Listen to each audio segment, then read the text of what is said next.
How many times have I sent away something that God put in my life because I caught a thought that I'm not enough?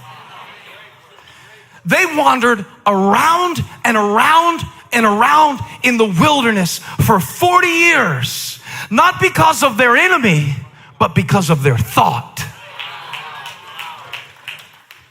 And then even sometimes when things are going good, I got this thought. I don't know where it comes from. I don't think it's God. I don't think it is. It's hard to tell sometimes. Because it's not like he talks like this. I don't even know what that was. I'm glad he doesn't talk like that. That was super weird. Yeah, it's not like Morgan Freeman. It's just a thought. Come on, if God sounded like Morgan Freeman, you could do it. If he narrated your life like that, you could do it. You could make it. You would go to sleep and wake up and just be ready for the day. But it comes like a thought. You know, even when it's going good, it won't last. They'll leave you too. You can't count on them. Then you sabotage the gift because you're not secure in it. Because even while it's happening, you don't believe it's real. This is my thoughts. I don't know where I caught them. I had a good mom, a good dad. I mean, they weren't perfect, don't get me wrong. I wish I could trace it back to just one traumatic event. I think that would be easier. Not enough. Where'd that thought come from? I'm not sure where it comes from, but I know where it takes me. And when I look back on the seasons of my life that I was so deep in depression, oh, yeah. And I know the Bible verses. Yeah, I know them better than you. Let's have a quoting contest. Rejoice in the Lord always. I will say it again, rejoice. See my hand motions? I know the verse. Rejoice in the Lord always. And then Paul says, I will say it again, rejoice. Well, you can say it as many times as you want to, Paul. I'm sad right now and I can't find my way out. And so now I'm fighting on the level of my feelings. But watch this. Before it became a feeling,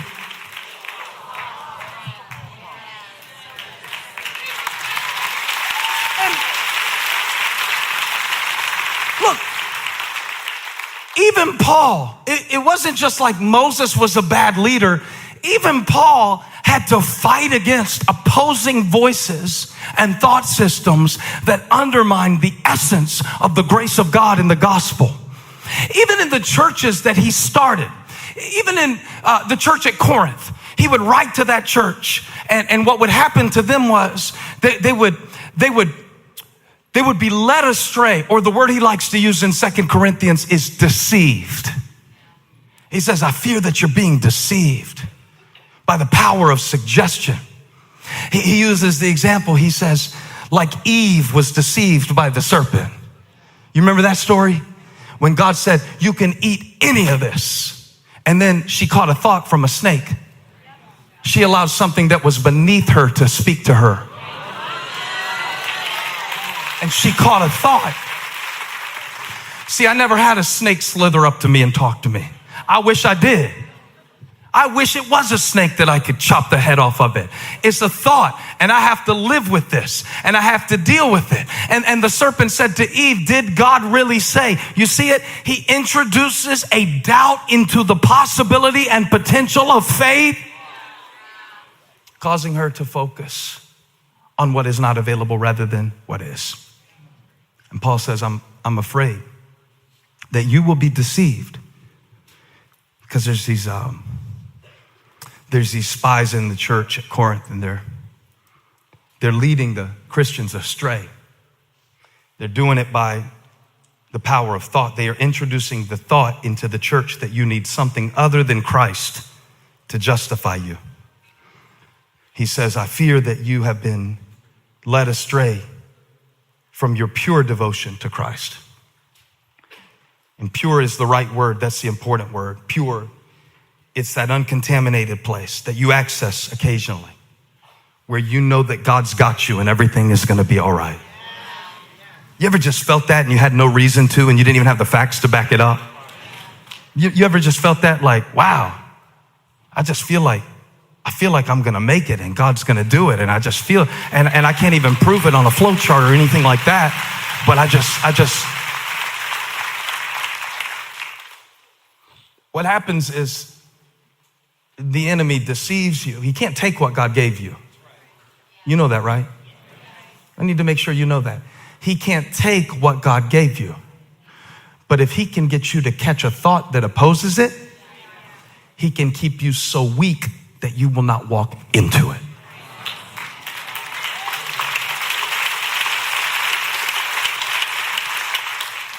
And this is what he says to the church at Corinth, because they got spies running around introducing lies to the church. They got thoughts that oppose the knowledge of God. In fact, that's how he phrases it. In 2 Corinthians 10, verse 4, he says, the weapons we fight with are not the weapons of the world. On the contrary, they have divine power to demolish strongholds. What's a stronghold? In military terms, it's a place that you go to seek refuge, a stronghold, where you set up to do a battle where the enemy can't get to you. Or it can become a place where the enemy traps you in.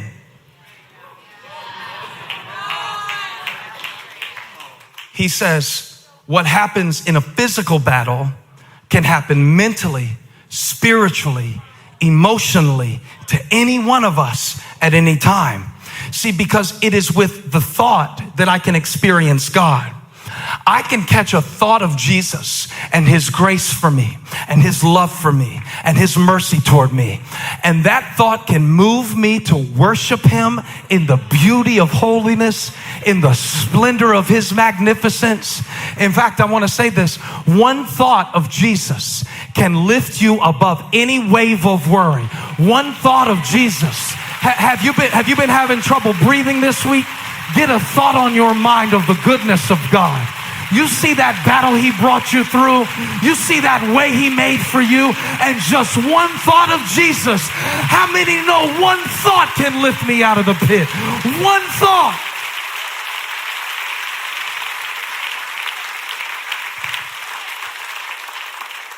But a stronghold can also ensnare you. A thought, I'm not enough. A thought, I wonder what they're thinking about me right now. They're not. But that thought, this isn't going to end well. That thought, I'm not what they think I am. Here's one of my strongholds. If they really knew you, they wouldn't like you.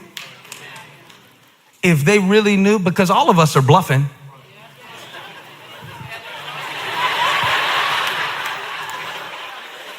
All of us are faking it. All your little cool friends are faking it. They all got acne. They all got issues. They all feel lonely, and none of y'all are cool. Everybody's faking it. Care how expensive your shoes are. You ain't perfect.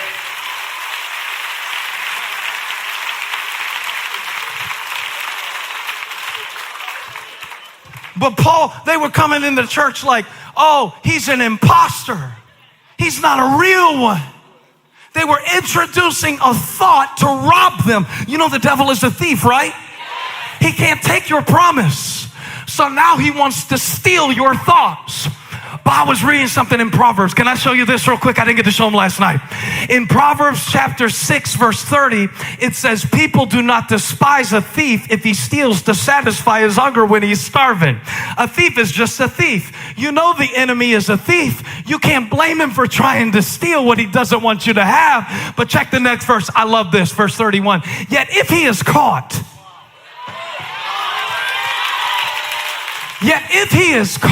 he must pay sevenfold.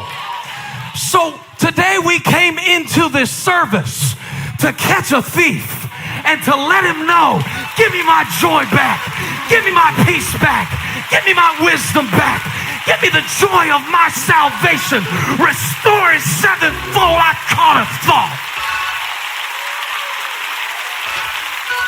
I caught a thought. I realized that he loves me. And if he loves me, it doesn't matter if you like me. I caught a thought. I'm bold about it. I'm born for it. I'm made for it. I'm called to it. And I believe I'll walk right forward into my future, holding on to a thought of the favor of God. Some of y'all need to catch this. Come on, catch this favor, catch this word, catch this joy, catch this peace. You've been hanging around Facebook, but you came in here for some faith today, didn't you? Well, catch this. God is for you. He's more than the world against you. Kick those 10 spies out of your head and listen to Caleb. We can, we should, we will. He is, I have, I am.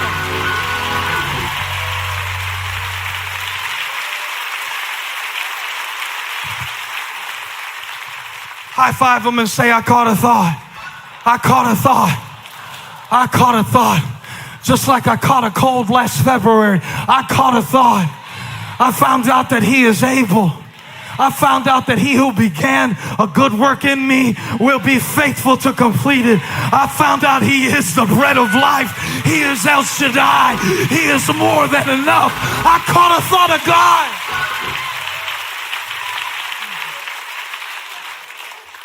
A thought brought me into depression, and a thought is going to bring me out.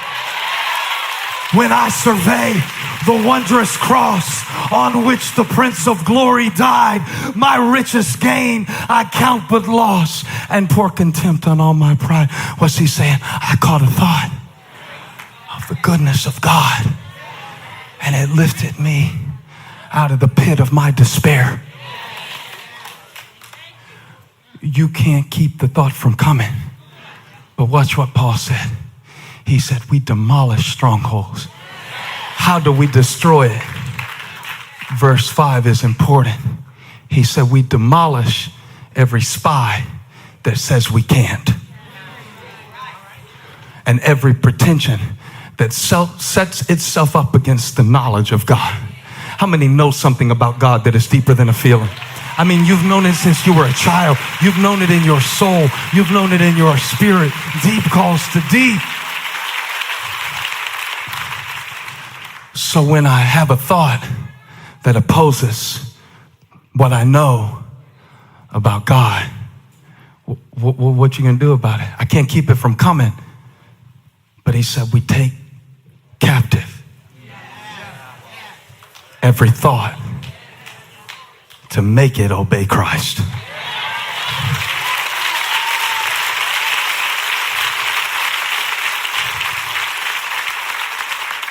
And so when they say, you seem different this week, you don't look so stressed this week, tell them, oh yeah, it's the craziest thing. I caught a thought. It was about this big. I found out God is about this.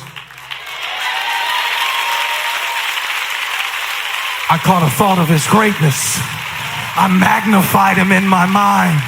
I began to rejoice in the rock of my salvation. This I recall to my mind. Therefore I have hope. I caught a thought, and it led me to a hope. Now, the thought that you hold on to, the one that you allow to dominate, that will be the stronghold of your life. If the Lord is your stronghold, if he is the place where you hide, if you catch a thought, a glimpse of your calling. Okay, here it is. There was a woman who was bleeding on the inside. She heard Jesus coming through her part of town. She had done everything to fix it at the level of the symptom, but nothing worked.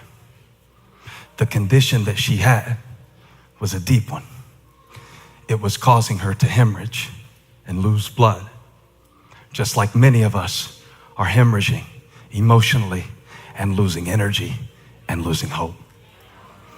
When she heard Jesus passing through, her desperation for a change caused her to do something dramatic in her life, because she had gotten a second opinion and a third opinion and a fourth opinion, and none of that worked. But here comes healing, and here comes hope. And the Bible says that she did what she had to do to get through all of the people who could have blocked her, and to grab a hold to catch Jesus as he was passing by to heal somebody else. And he's moving quickly. And Peter's backing everybody away. Don't touch him. He's in a hurry. But she reaches out. And the Bible says that is this verse 37? Yeah, she touched his cloak. She caught him. She caught his cloak. She caught what could heal her. She caught a flow. She caught a miracle. She caught a change. Verse 38, because she thought.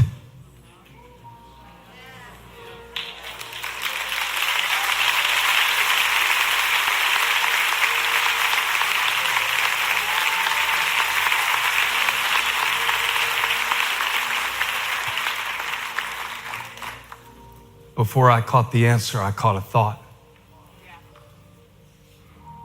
Before I caught forgiveness, I caught a thought. Before I caught bitterness, I caught a thought. If I can catch a thought, I can catch his cloak. And if I can touch him, he can make me well.